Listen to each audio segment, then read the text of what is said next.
नमस्कार, मैं डॉक्टर हेमंत शर्मा आज आपको पोस्ट स्ट्रेप्टोकोकल ग्लोमेरुलोनेफ्राइटिस के बारे में बताने जा रहा हूं। तो इस वीडियो के माध्यम से हम समझेंगे ये पोस्ट स्ट्रेप्टोकोकल ग्लोमेरुलोनेफ्राइटिस क्या है।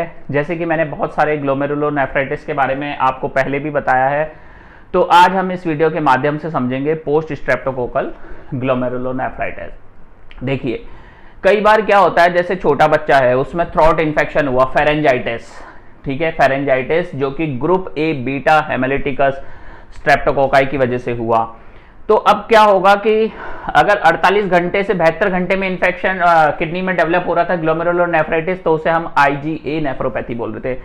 पर अगर यही इन्फ्लामेशन ग्लोमेरुलोनेफ्राइटिस अगर 2 हफ्ते में 10 दिन बाद, ऐसे हफ्तों के बाद हो रहा है, तो इस टर्म को हम बोलते हैं पोस्ट स्ट्रेप्टोकोकल ग्लोमेरुलोनेफ्राइटिस। ठीक है, जैसे थ्रोट इन्फेक्शन हुआ, उसके 2 हफ्ते बाद पेशेंट को किडनी में इन्फ्लामेशन हुआ। अब किडनी में इन्फ्लामेशन का साइन सिम्टम्स हमें कैसे पता चलेगा कि ये पोस्ट स्ट्रेप्टोकोकल ग्लोमेरुलोनेफ्राइटिस है? पेशेंट का फेस पे स्वेलिंग रहेगा, आंखों के पास पफीनेस रहेगा, पैरों में सूजन रहेगा, पेट में कई बार इदीमा आ सकता है।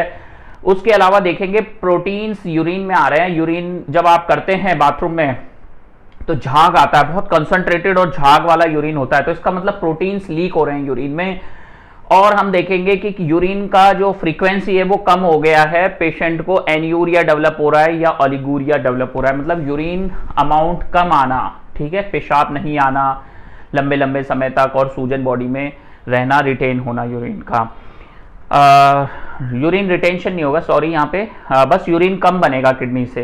तो जो वेस्ट है बॉडी का, जैसे कि किडनी क्या करता है, फिल्टर का काम करता है और जो टॉक्सिन्स होते हैं, जहर होता है बॉडी का, उसको बाहर फेंकता है, तो वो सारी चीजें होंगी। तो यहाँ पे टॉक्सिन्स रिलीज नहीं हो पाएंगे। कौन से टॉक्सिन? जैसे ब्लड यूरिया है, वो हमारे ब्लड में इकट्ठा होने लगे क्योंकि किडनी उसको वॉश आउट नहीं कर पा रही है। प्रोटीन्स हैं, ठीक है, प्रोटीन बहुत ज्यादा निकालेगी तो हाइपोएल्बुमिनिमिया होगा, मतलब ब्लड के अंदर प्रोटीन का क्वांटिटी कम, तो उससे भी पेशेंट को स्वेलिंग आता है। ये हो गया। पेशेंट का बीपी हाई हो सकता है, हाइपरटेंसिव हो सकता है, यूरिन का कलर चेंज हो सकता है, रेड कलर या कोको कोला कलर यूरिन हो सकता है हेमाटूरिया की वजह से, मतलब कुछ केसेस में पेशाब में आरबीसीज आने लगती है। ठीक है, तो ये सारे सिम्टम्स हो गए। किडनी जो अपना फंक्शन कर रही थी वो नहीं करेगी, तो ये सारी चीजें आपके साथ होंगी। अब उसके बाद हम इसको डायग्नोस कैसे करें? डायग्नोस करने के लिए जैसे मैंने क्लिनिकली बताया, भाई फेस पे स्वेलिंग हो गई, पैरों में सूजन आ गई, ठीक है, पेट पे सूजन है, पेट पे थोड़ा सा बाहर निकल रहा है, पानी भरा हुआ जैसा लग रहा है। उसके अलावा यूरिन में झाग आ रहा है, या यूरिन का कलर रेड है या cola colour, Coca Cola colour जैसा यूरिन आ रहा है, तो ये बताएगा आपको पोस्ट स्ट्रेप्टोकोकल ग्लोमेरुलोनेफ्राइटिस।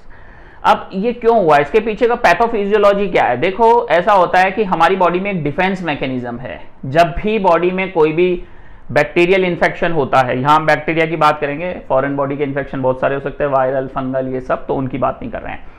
तो हमारी बॉडी में क्या है, एक डिफेंस मैकेनिज्म एक्टिव होता है और कुछ एंटीबॉडीज बनती है उस बैक्टीरिया के अगेंस्ट और उसको किल करती है।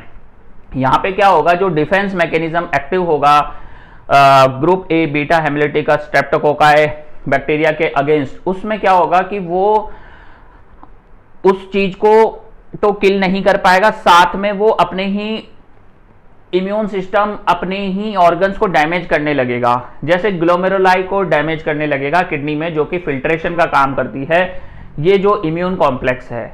तो ये इम्यून कॉम्प्लेक्स जब किडनी को डैमेज करेगा, तो इस टर्म को हम बोलते हैं post streptococcal glomerulonephritis, pharyngitis, tonsillitis के बाद। ठीक है, ये हो गया।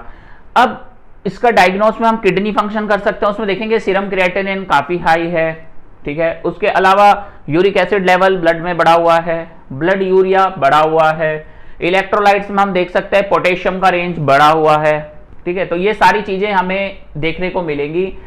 यूरिन रूटीन में हम प्रोटीन यूरिया देखेंगे, आरबीसीज देख सकते हैं, ठीक है। उसके अलावा 24 आवर यूरिन कलेक्शन में हम प्रोटीन यूरिया देख सकते हैं।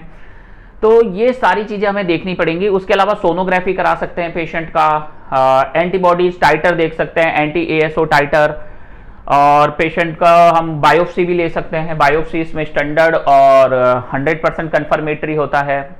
अब बात करते हैं इसके ट्रीटमेंट की। तो ट्रीटमेंट में क्या होता है, treat the cause.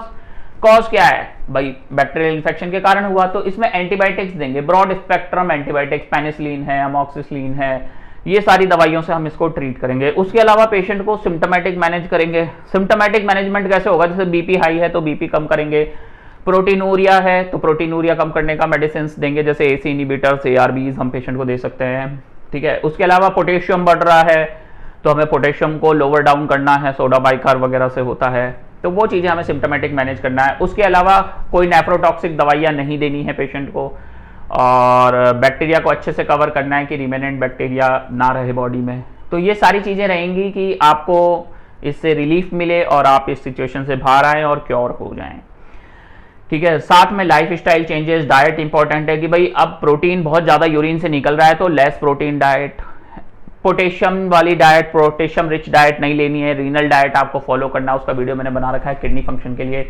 Renal diet क्या है, ठीक है, जो पोटेशियम रिच कम हो। उसके अलावा लीचिंग करके फूड लेना है।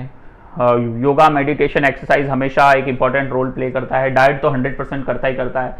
साथ में डिजीज के बारे में जानकारी कि ये बीमारी क्या है, क्यों हो रहा है, किन को होता है, इसकी प्रॉपर नॉलेज अगर आपको है तो आप इस बीमारी से फाइट कर सकते हैं। अगर आपको भी पोस्ट स्ट्रेप्टोकोकल ग्लोमेरुलोनेफ्राइटिस का इन्फेक्शन हुआ है या आपकी फैमिली में किसी को है तो व्हाट्सअप नंबर मेरा डिस्क्रिप्शन में, कृपया डायरेक्ट कॉल ना करें, व्हाट्सअप पे जाके अपना अपॉइंटमेंट बुक करें, ठीक है। Thank you, good bye.